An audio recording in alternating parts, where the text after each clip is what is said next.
And we are live on YouTube. So excited to have a great talk with Oakland McCulloch. I hope I said it right. Have I?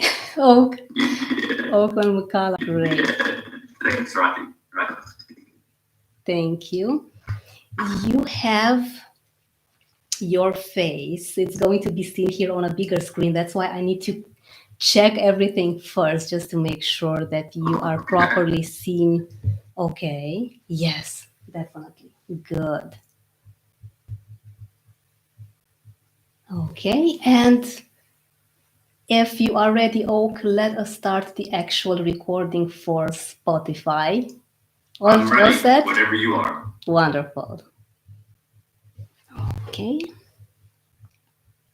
And we are starting in 3, 2, 1.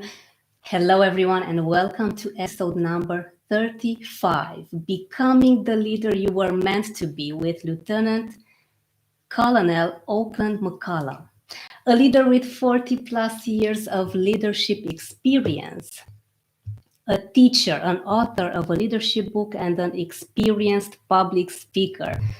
Oakland McCulloch is here to teach us about the values of leadership presented in his great book.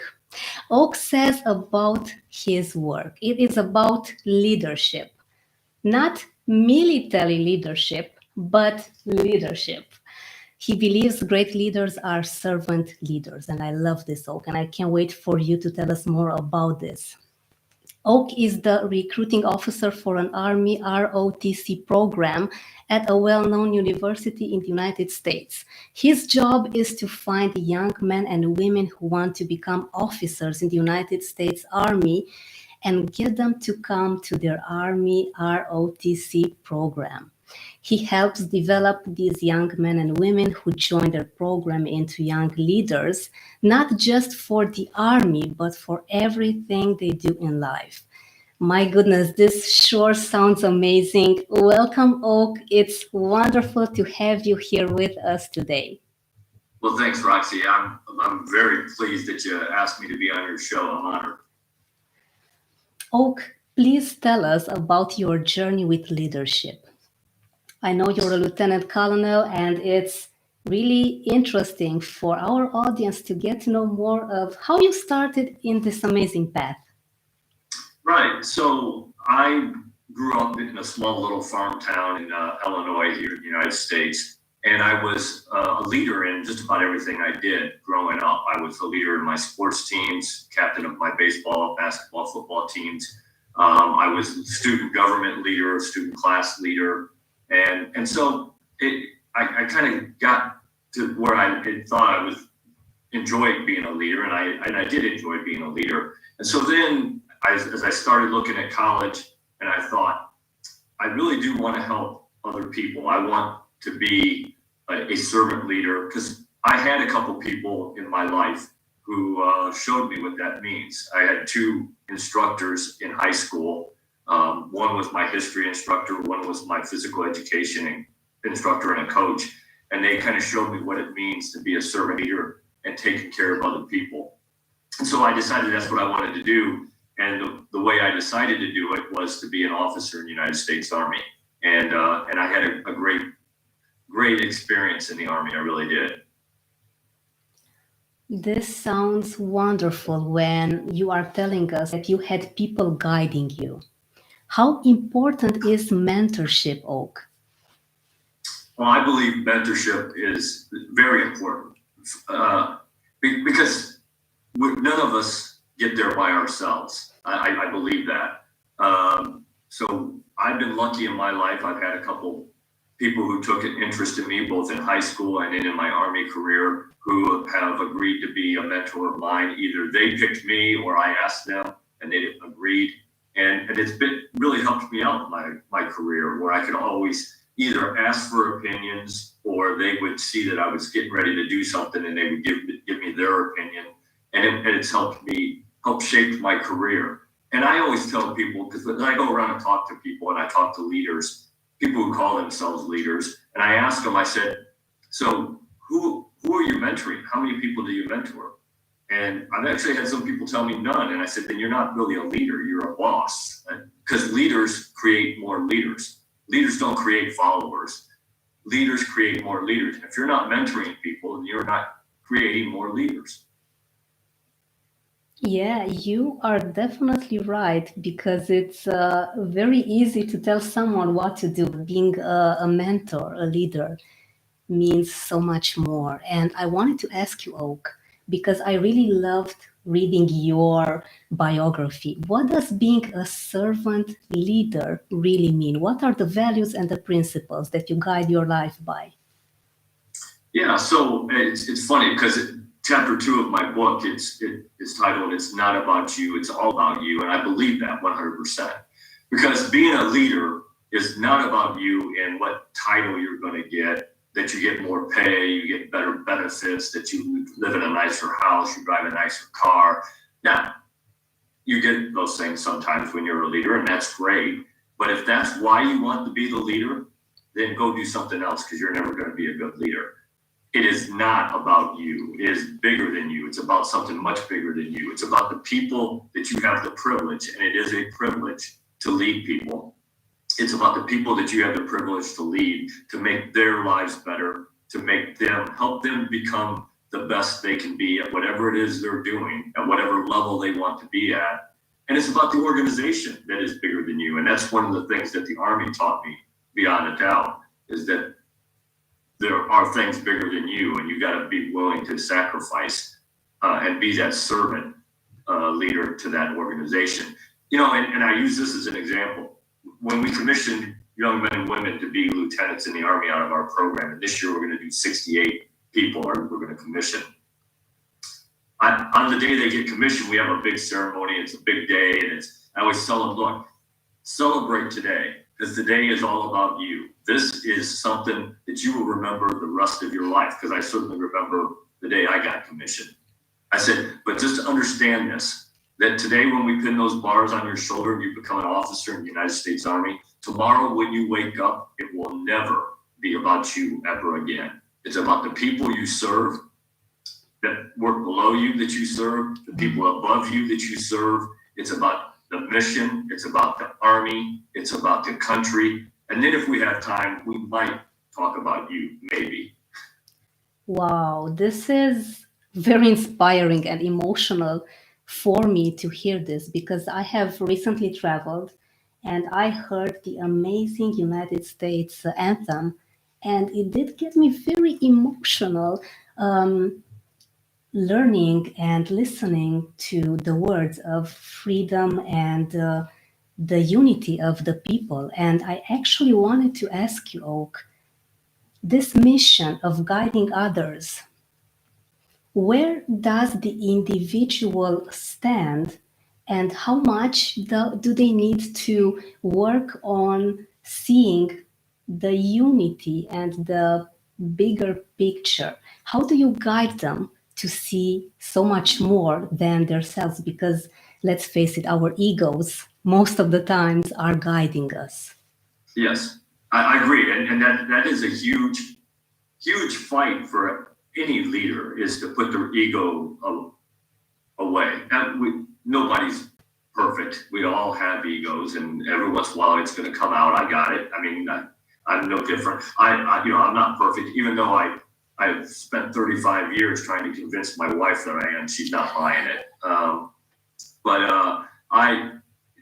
You got to try to put that ego aside, and it takes effort. It takes you got to make a conscious effort to do it. And I tell people, really, it comes down, a lot of things come down to life, in my opinion, to self-discipline. If you are self-disciplined, then you can do some amazing things. If you're not self-disciplined, then bad things are going to happen to you. I believe that.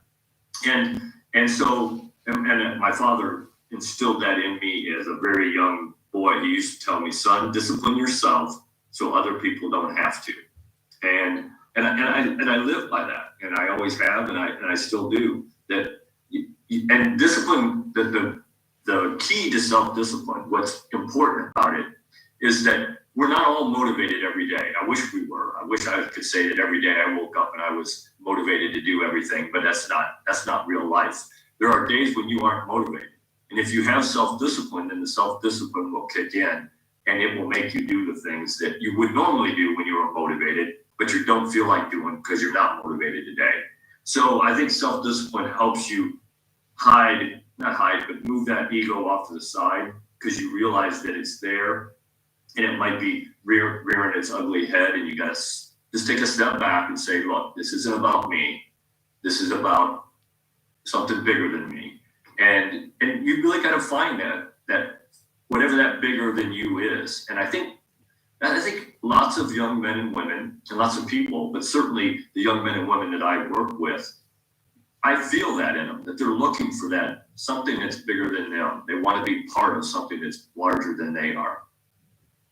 It does get you feeling more fulfilled when you learn that life is not about you, but it's about you giving and teaching and just making the world a better place, isn't it?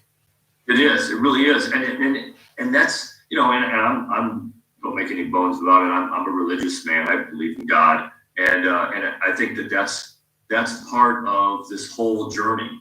I think servant leaders, you don't have to be religious, but you have to have values, and you have to have some character, and you can have those things without being religious, because every religion, most people have some value that they live by.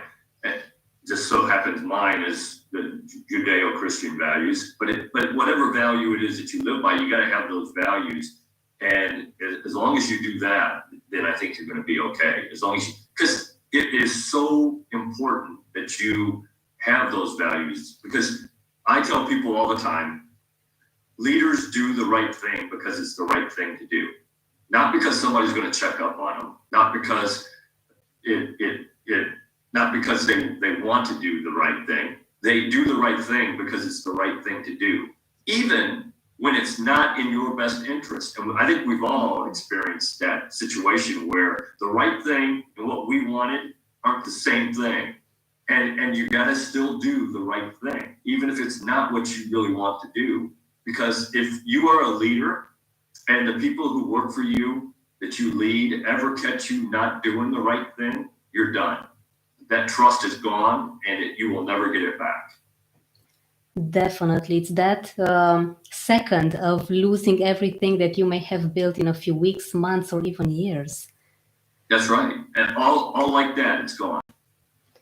And it's powerful when you said that you need to self-discipline, because if not, others are going to do this for you.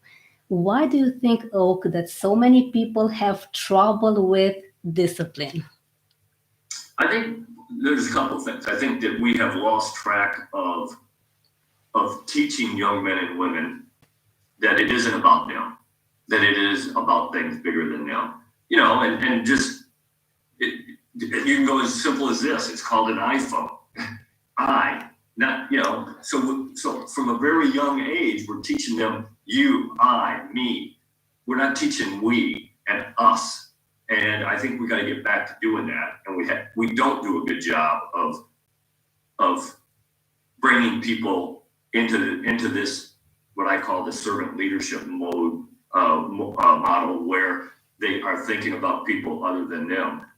So the first thing we got to do is start teaching people that it's not all about you, and that you have to discipline yourself to do the right things, even when it's not in your best interest. People maybe find it difficult because, as you said, doing the right thing may be different from doing what you truly need to do to help others evolve as well. And I have been seeing this great quote that I can relate to, and I can't wait to get your opinion on this. Even if no one else sees you doing something that you shouldn't do, but it's you who sees yourself, and that is even more powerful because we are our harshest critics, and then self-esteem goes away completely. How do you think that someone that is young at the beginning of their journey can bounce back after having a day when they felt, as you say, maybe not so motivated? Yeah, and not just motivated, but maybe made a mistake and did something that they really didn't want to do. And we all do that. We're all, nobody's perfect. We're all going to make mistakes. And I had a boss one time who told me, Oak, I don't care if you made a mistake today. If you didn't make a mistake, you probably didn't do anything. What I care about is, what do you do after you made the mistake? Do you try to hide it? Do you blame somebody else for it? Or do you walk up to me, or you go talk to yourself and you say, okay, made a mistake. Here's what I'm going to do to fix it. Because you take responsibility for it and you fix whatever it was that you made the mistake on. But I think that it's so important.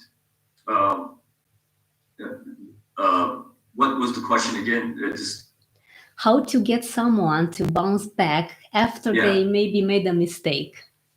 Yeah, so I think, one of the key things in that I believe in life is that you have to be able to look in that mirror and say, I like the person that I see. Because if you don't, if you're not making good decisions and you're doing bad things, like you said, even if nobody else sees it, it's going to weigh on your conscience, and it's going to eat away at you, and you're not going to be as good a leader as you can be. So I think you have to make a conscious decision to try to do the right things. My father, again, not a real nice man, but he taught me I am who I am today because of him. There's no doubt about it. And he used to tell me that trying to discipline yourself, he said, use this as an example, son. Every time you're going to make a decision, every time you're going to do something, ask yourself the question: would your mom would you want your mom to know that you're about to do that? And if the answer is yes, then it's probably okay, and go ahead and do it. If the answer is no, then you probably don't need to do it. Wow. It's quite simple, but extremely effective. Yeah, and I pass that on to as many young men and women as I can, because I still use that same concept today. I don't use my mom, I use my wife. Would I want my wife to know I'm about to do this? And if the answer is no, then I don't do it. That is... There's a reason I've been married 35 years. Definitely. I just wanted to say this, and congratulations. This is such a beautiful number for a strong marriage. You don't see marriages lasting this long. Well, they do last, but maybe not this long. What would you say that is your secret, if any, for such a healthy, strong relationship, Oak? Yeah, I think the number one thing is mutual respect. I will tell you that I have all the respect in the world for my wife, and we are a team. I'm not in charge. She's not in charge. We're a team, and we work together. Now, having said that, I want to be the leader all the time. That's just in my nature. I always tell people, good leaders want to lead all the time, and I do. Now, I know when I come home at night, I walk in the house, I'm not the leader anymore. And I am trainable, as my wife tells me. So, but I think mutual respect is number one. And number two, I always tell people, advice I give people, young men and women who are just getting married, I tell them this advice: be careful what you say. I said, because once you say it, it's said. You can't take it back. And that may haunt the person you said it to. Even if you think it isn't that bad, that may haunt that person for the rest of your time with them. So always be careful what you say. I think those are the two things that has made our marriage very successful. This is very refreshing to hear you say this, because many people say that love is enough.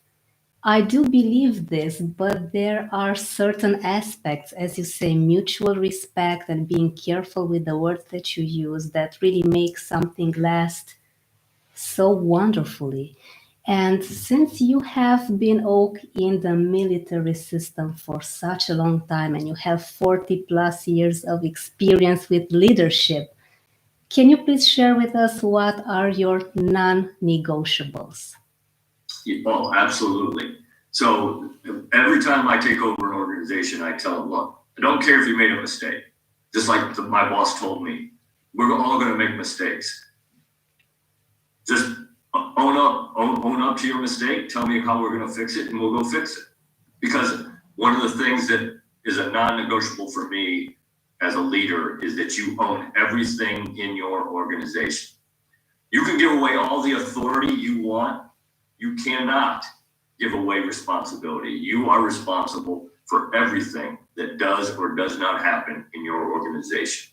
So responsibility is a number one non-negotiable. Number two is integrity. You can make mistakes, I don't care, but don't ever lie to me.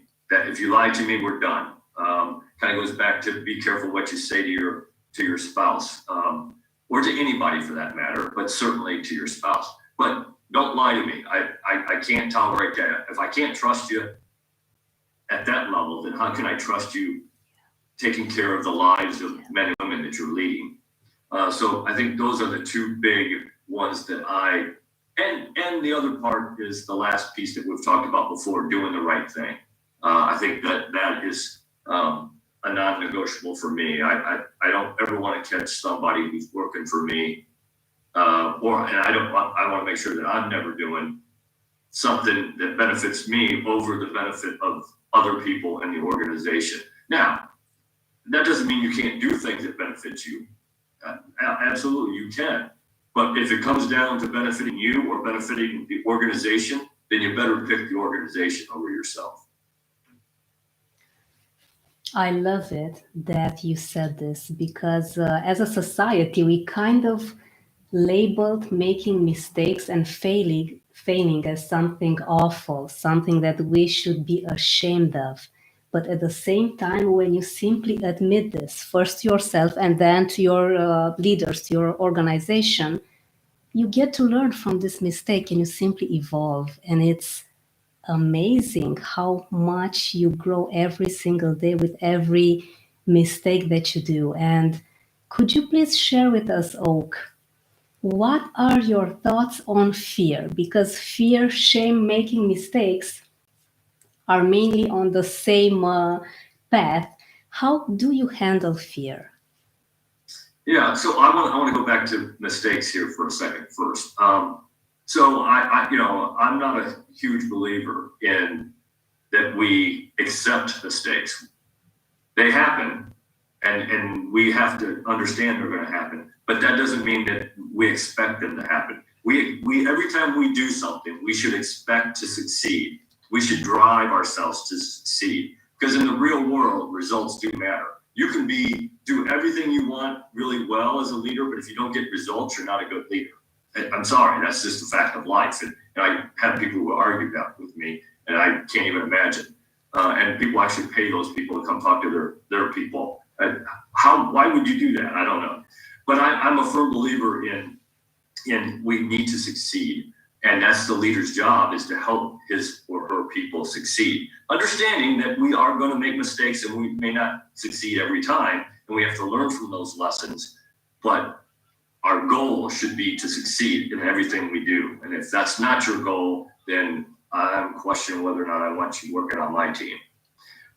So fear, fear is one of those things. And I can tell you right now, in all my life, I'm 59 years old, and I've spent a lot of time on sports teams, in the Army, deployed in bad places. I have only known 4 people in my life who I would say were absolutely fearless. I mean, had no fear whatsoever. If they did, they certainly hit it pretty well.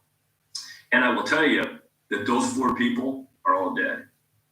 So fear is a good thing. Most people have fear, and that's okay. You just got to learn how to overcome that fear. That's the key. And I think the way you do that is there's a couple ways that you overcome fear. Number one, I think that self-discipline is a way to overcome fear. You got to be able to tell yourself, okay, I understand this is dangerous, or that I may fail, because it doesn't have to be a physical danger. It can be, your mental, that I may fail, because or there's people who are afraid that they're going to succeed. I mean, so fear takes a lot of different paths. But you got to, if you have self-discipline, you can identify that you have those fears can start figuring out how you're going to overcome those. The second way that I think that you overcome fear is through training. Because if you train yourself and to think certain ways, to do certain things, then I think that what you're going to, when you get to that point where you have fear, your training will kick in and you will do things because that's what you were taught to do. And it comes back to muscle memory or mental memory, where if you train that way, you're going to do what you train. Even though there may be fear, you're still going to do it. So I think those are the two ways that I deal with fear more than any other way. And let me just check something here. And so I think at a younger age, I was more afraid of death than, I never was afraid of death. I was afraid of being maimed or, mutilated or whatever in battle, but death never, I never really thought much about it. And I think some of that is my religion and my faith. And I always knew that if I did die, I was going somewhere better than I was then. And I think that has a lot to do with the way I handle fear as well. But I think fear is a good thing. Don't worry if you have some fear. You just got to figure out how to overcome that fear and be able to handle that fear, to be able to still do the things you need to do, even though you have a fear of whatever that fear is. Like I said, it could be a physical fear, could be a mental fear, could be whatever, but you got to figure out a way to overcome it. And I think self-discipline and train yourself are the two easiest ways to do that. Thank you for sharing this with us. I love it. Self-discipline. This is something that I myself am going to think about. You've given me, and pretty sure to our audience, some great food for thought now, Oak. When we connected back in December, little did we know that, okay, besides COVID, we have this war situation going on in Europe. And can you please give us an advice on how would you suggest people find their inner leaders to get through this fear of war? Yeah, so and I've been out of the Army for a while, so I don't have any connection with the United States Army as far as I don't know anything more than you do about what's going on in the world. But I think what we have to understand is leadership at all levels, local levels, mid-levels, national levels, that, again, fear is one of those things that we have to learn how to control. And we have to go back to that self-discipline where before you make a decision, you stop and think about the consequences of that decision. Because let's face it, life is about decisions and consequences. Every decision you make in life, every single one of them have a consequence. Some of those consequences are good. Some of those consequences are bad. You got to get to the point in your life where you're making decisions that give you good consequences. And I think at the national level that we're talking about here in Europe and in the United States and Russia and China and across the world, because what's going on could quickly, if we're not smart and we don't make good decisions, could get out of hand very quickly, as we've seen in the past. And I am a history major. I believe in history, learning history. And if you learn history and you know history, you know how things get out of hand and things happen that you really didn't want to happen. So I think we have to, as leaders at all levels, we have to stop and think about the decisions that we're making and make sure that they're the right decisions. Not for our interest, but for the interest of the greater being, the thing that's bigger than us, whether that's your community, your family, your community, the nation, the world. We have to stop and think those things, because decisions have consequences, and we have to understand that. Definitely.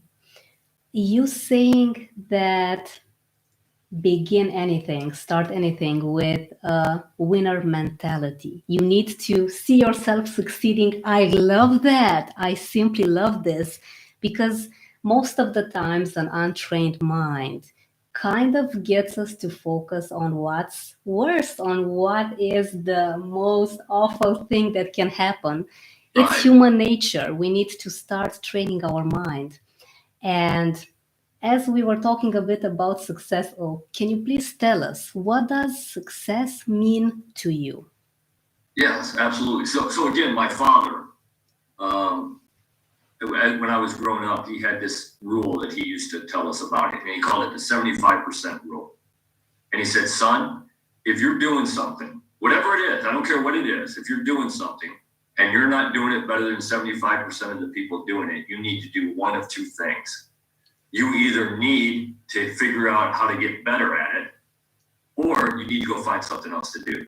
Because if you're not willing to get better at it and keep driving to get better at it, then it probably isn't worth your time of doing it. Now, having said that, when you start something new, obviously you're not going to be doing it better than 75% of the people doing it, probably, unless you're just one of those amazing people. So you've got to figure out how to get better at it, and you got to work at it. So that's number one. I think you have to have that mentality that you're going to be the best you can be at whatever you be. And I've had jobs in the Army that I didn't necessarily want. And my father and my father-in-law, I would tell them, well, that's not really the job I wanted. And they said, so how are you going to deal with that? I said, well, I'm going to be the best at whatever that is or there is. I don't care if you tell me to go sweep floors. I'm going to be the best floor sweeper there is because I want to win. And, growing up, when I had young kids in the house, my son and daughter, when we play games, I don't care if I was playing Candyland with them. I wanted to win. And I always used to tell them, I'm not going to let you win. The day you beat me, you beat me. Because it's important that in the real world, again, results matter.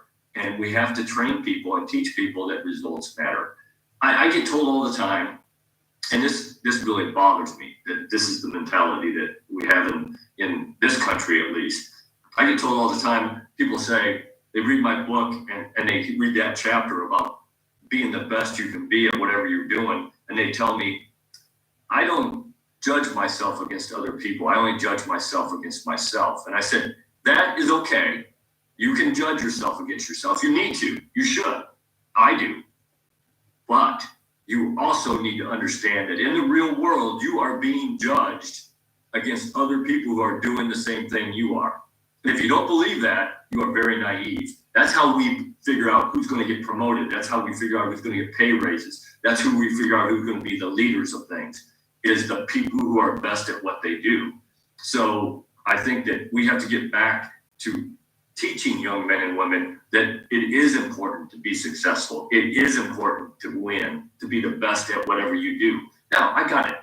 You also have to understand how to lose, because we all are going to lose sometime. We don't win every time. That's just a fact of life. But we have to get back to where we figure out that it is important to win. Use this example. When my children were small, we were stationed at an Army post, and they were going to be involved in a soccer league. And I think my kids were, 6, 7, 8 years old. And we went to the first meeting, and the person in charge says, we're not going to keep score. And I said, why? And he says, because it's not important who wins. And I turned and I looked at my son and daughter, and I said, they may not keep score, but we will be keeping score, because winning does matter, and we want to win. So I made sure that I instilled in them that winning was important at a young age. And I also instilled in them, when they didn't win, that it was good to be a good sport. It was good to learn from your mistakes and from not winning, because that's important as well. But the goal should always be to be successful and to win, always. Wow, Oak, I am loving this. This is really powerful. And you are so right. It makes all the sense, because in real life, yes, you could be judging yourself by your results only, but it doesn't really matter, because you live in a society where you want to be accepted, you want to get a raise, you want to have people looking up to you, you want to be a mentor at the end of the day. I'm so loving this. And indeed. Yeah, well, again, it goes back to, it's not about you. So if you're only judging yourself against yourself, then you don't get the point that it's not about you. It's about other people. It's about the organization. And the only way for that organization to get better is for you to want to get better by doing the right things, by being successful at what you're doing. And you're going to be judged by people. That's just the way it is. You can tell me it's wrong if you want. In the perfect world, we shouldn't judge people. I got it. This isn't the perfect world. That place doesn't exist. So we're going to be judged. So just come to that realization and understand that you can shape how that judging goes if you're in charge. But even when you're in charge, you're going to judge people. You have to. Otherwise, how are you going to pick the people that you're going to be the future leaders? I don't understand that concept. I just don't. It makes so much sense. Actually, it makes all the sense, Oak. We do have the utopic model of the world, but it's not happening, unfortunately. It's nice to dream, and I'm a dreamer. I love to dream. Absolutely, and you should dream. And I tell people, when I talk about setting goals, I said, when you're setting goals for your life, don't just set the next level. Set something way out there. Set something that in the perfect world, this is the way it should be. Understanding that this is not the perfect world, and you may never get to that goal. But if you put it out there that far and you work toward, like my dad said, being better than 75% of the people doing something, and you're working toward that goal, you'll get as close as you can get, which is going to make you better and make your organization better. This is powerful, and I really am grateful that you said this, because dreams are nice, as you say, and I'm a dreamer. And as we talked earlier, I needed some mentorship guidance in my business because I haven't gotten any results that I had expected to. Dreams don't get you money. Dreams don't get you success unless you have the results. This is powerful. Oh my goodness. After we finish this live talk, I'm going to get my objectives and goals redone because I love this concept of thinking big. I really consider that I dreamt big, but I think I can do better. I think I can dream more and to something even bigger. This is wonderful, Oak. Thank you very much for mentioning this. I think it really does come down to, and I believe that dreams are important, and you can call it a dream or you can call it a goal, whatever you want to call it. I generally call it a goal, not a dream, but it doesn't matter. It's the same thing as long as we're talking about the same thing. And I think, for me, and this, I tell young men and women this all the time, and I believe this. Again, a mentor of mine told me this a long time ago, and I've kind of lived by this. To be a goal, it has to be three things. You have to do three things. Number one, you have to write it down, because until you write it down, it's just a concept. There's no commitment to it or whatsoever. So you got to write down what it is you want to accomplish. Number two, you have to do something in the first 24 hours toward making that happen. And then number three, you must commit yourself to reaching that goal. And if you do those three things, if you write it down, and in the first 24 hours after you write it down, you do something to start down that road toward reaching that goal, and then you mentally tell yourself, commit yourself, I am going to accomplish this goal. And you come up with a plan to accomplish it, how you're going to accomplish it, then I think you can do that. And here's a perfect example of that, Roxy. When I took over that Army ROTC program at the University of South Alabama, I took over a program that had 53 cadets in it. And we weren't making our mission. We weren't being successful. That program hadn't been successful in 7 years. So I said, I'm going to fix this. And so I sat down and I took out a 3x5 card and I wrote down my goal. At the end of 3 years, I want to have 150 cadets. So I wanted to triple the program in 3 years. And then I started writing down how I was going to do that, the plan that I was going to do that. Number one was take care of the cadets in the program, because again, it's all about servant leadership. If you're not taking care of people, they're going to go find somebody that's going to take care of them. And then number two, the second thing I wrote down was every day, make every cadet in my program want to be like me. So set the example for them. Show them what an officer, how they walk, how they talk, how they act, how they interact with people, all those things that an officer has to do. Make them want to do that. And then I wrote down a few other things, but those were the main things that I wrote down. And I started down that road. I started making commitments. I told my staff what it was I wanted done and how we were going to do it. And when I left that program 3 years later, I started with 53. When I left 3 years later, we had 179 cadets in the program. If you do those things, you can reach a lot of the goals that you want to reach. But you gotta write it down, make a commitment, and start down that road within the first 24 hours to 48 hours. And if you do that, you'll be surprised at what you can accomplish. Love it. This is going to be something that I'm going to do myself. And I know, and I encourage that both our viewers and the people listening to us are getting a pen and a piece of paper, because this is some great real life practice that Oak has tested on himself, and he got successful at this. So thank you for sharing this with us. Oak, can we find more similar examples in your great book, Leadership Legacy? Please tell us all about your book. What's your favorite part of it? How did you start writing it? And where can people find it? Yeah, so people ask me all the time. So they ask me two main questions. Why did I write the book? And who did I write it for? So I wrote the book because, again, when I was a professor of military science, I was going around talking to high school students and college students. And I was talking about how to be successful and all those kinds of things. And I would always, inevitably, somebody would say, I want to be a leader. I'd say, great, the world needs more leaders. So what does that mean? What does it take? How do you become a good leader? And I get that deer in the headlights look. You know, they knew they wanted to be a leader. They had no idea what it took to be one and what a good leader did and does. So I came up with a presentation that I give, and it's it can be anywhere from a 45 minutes to an hour and a half presentation. And it talks about the things that you have to do to be a good leader. So now, at this point in my life, my passion really is to talk to as many young men and women, and anybody else, but certainly young men and women, about what it takes to be a servant leader. And so I knew if I wanted to reach more people, and I do that in the community here. A few years ago, before COVID hit, I went to 36 high schools, and I talked to 5,500 high school students in that year.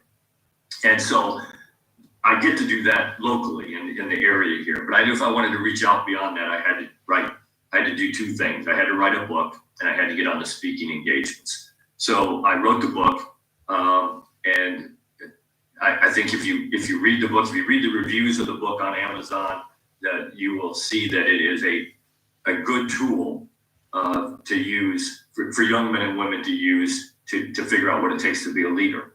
So I wrote it that's why I wrote it. I really wrote it for two groups of people. I wrote it for young, aspiring leaders, whether they're high school, college, just out of college. Maybe they got their first job and they want to be a leader in their company, or maybe they just got hired as a junior leader. That's their first leadership position.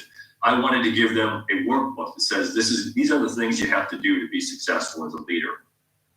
And I've actually had people tell me that when they bought it, young leaders, that they've tabbed it and highlighted, they keep it on their desk and they use it as a workbook. And if they run into something at work that they can't quite figure out, they'll pull out the book and they'll read my chapter on that subject. And I've had people say that it helps them. The other group of people that I really wrote it for was old people like me, who have been leaders for 20, 30, 40 years and are successful. And I've had people who have read my book, like me, who have been a leader for 40 years. And they said, "Oak, you know what? I didn't learn a whole lot of new things from your book.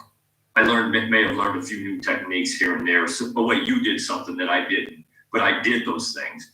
They said, "But what I really took away from your book was I'd be reading along and I'd read something and I'd say to myself, I used to do that really well, and I don't do that so well anymore. Maybe I need to dedicate some time and effort to get back to doing that well again." And so that makes me feel good that I can help. Because look, leadership is a journey. It is not a destination. If you are a leader and you wake up one morning and you say, "I'm the best leader there is, I can't learn anything more about leadership," go do something else, because you are not going to help anybody being a leader with that attitude. We can all get better every day at what we do. I don't care how long you've been a leader, there are ways to improve what you're doing. And so never turn down a chance to read more about being a leader. Never turn down a chance to be a leader, because leaders want to lead. I can sit here and I can teach you everything you need to know about leadership. And we can talk about it forever. If you don't go out and lead and get the experience of leading, you're not going to be a good leader. That's just the way it is. You've got to get up there and do it. So I always emphasize to people that you got to learn all the time, every day. And you can learn from good and bad. I've learned just as much from bad leaders as I have from good leaders. I know if you've ever been listening to somebody that you is supposed to be leading you and they say something and the hair on the back of your neck stands up and you say, I'm never going to do that when I'm a leader. We all have that experience, and that's okay. You can learn just as much from that as you can from somebody who just did a great thing. This is refreshing to hear that. Yeah, you can take people's advice, even if it's not the best one, but really know what you should not do next. This is also a great lesson, right? Even if it's, not the most positive one, definitely. Yeah. Oh, that's right. I think that's key. And I think, I think that, again, at this point in my life, I really want to get out and talk to people. And so you can get the book, finish the answer to your question. You can get the book on Amazon. And I know I've sold books in Europe, so I know that you can get it in Europe. I've sold books, which kind of surprised me. I thought, well, I'll sell some books here in America, but I've sold books all over Europe, in Portugal, Spain, Finland, France, Germany, Hungary, in Israel. I've sold books in El Salvador, in Brazil, in Australia, New Zealand, in India. So I know you can get the book through Amazon, however you do that in your country. So from wherever you are listening, so you can get it from Amazon, and then you can reach out to me anytime that you want on my website. And my website is www.ltc.oak, McCulloch, and I think Roxy has that on her page that she put out. And there it has my email address, it's got my cell phone, it has my social media that's out there. I'm on LinkedIn, I have a personal and a professional Facebook. I'm on Instagram, on Twitter, so you can reach out and talk to me on any of those platforms, and I'm happy to do that. And I always tell people, I get people who say, well, I don't want to take up your time. Well, if you want to talk to me, I will try to figure out a time to make that happen. I never turn down a chance to talk to people as long as I can make it happen. As long as we can figure out a good day and time to make it happen, then that's okay. That's important to me that I make myself available, because again, whether you treat me as a mentor or not, that's okay. If you do, that's fine. I'm happy to answer questions that way, but I'm also just happy to answer any questions and about the book, about leadership, about whatever it is you want to talk about. This is great, and this has been an amazing revelatory experience. I know for me it has been. This has been similar to Mastermind Oak, so I'm very grateful. I'm so privileged to have had your time and your amazing knowledge, your wisdom, and your tremendous energy here with us today. Before we leave this great talk, can you please share one more thing with our audience? And this is, what would you say that most inspires you to be the best leader ever? Yeah, so I think there's two things. The leaders that I had as a young child, growing up, whether it was in high school or even earlier, some of those great teachers that I had who instilled in me the character that you needed to have. And I had some great instructors who were my idols almost growing up because of their character and how they took care of other people, the servant leadership model. And that had a huge impact on me. And then my early years in the Army, I had both types, like we talked about before. I had great servant leaders who taught me the right way to do things and what's important. And then I had horrible leaders who I learned from, who I said, yeah, I'm never doing that again. And, I had a boss one time who told me, Oak, leadership is on a scale.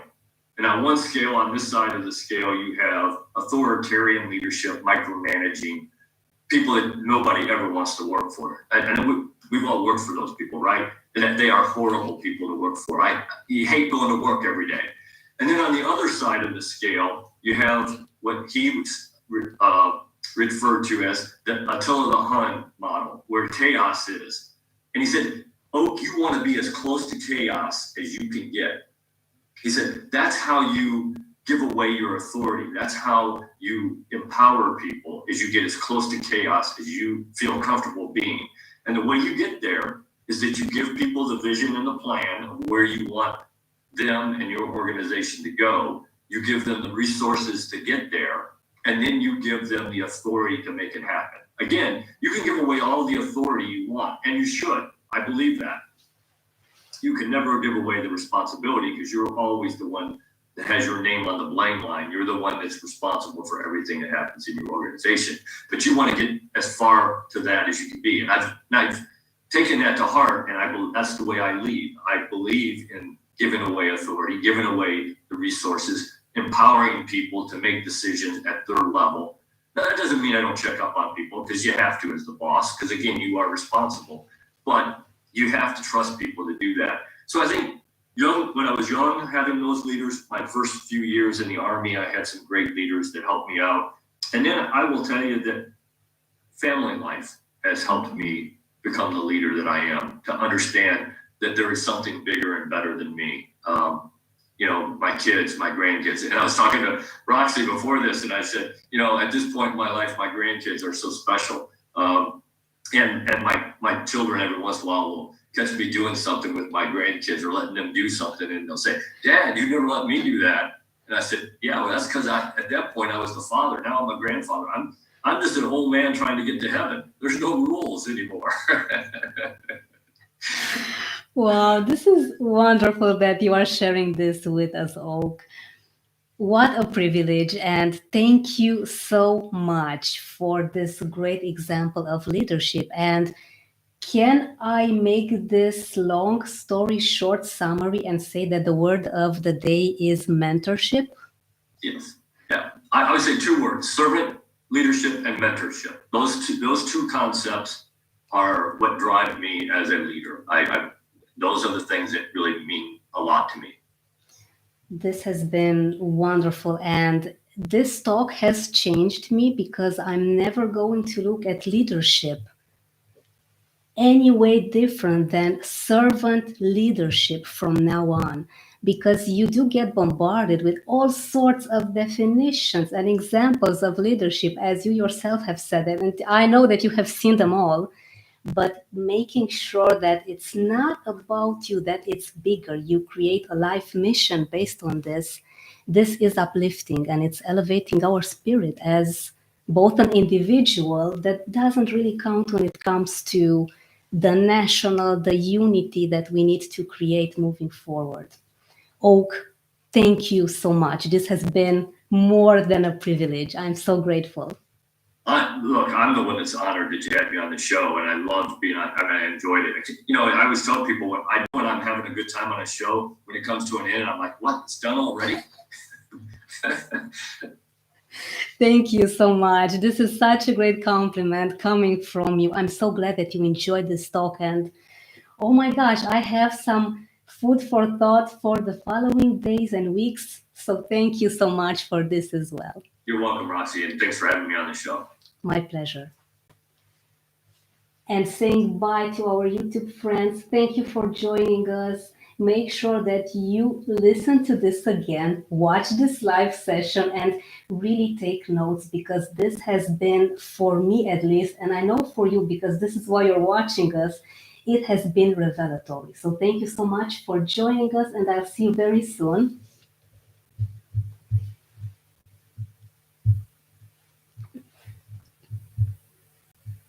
And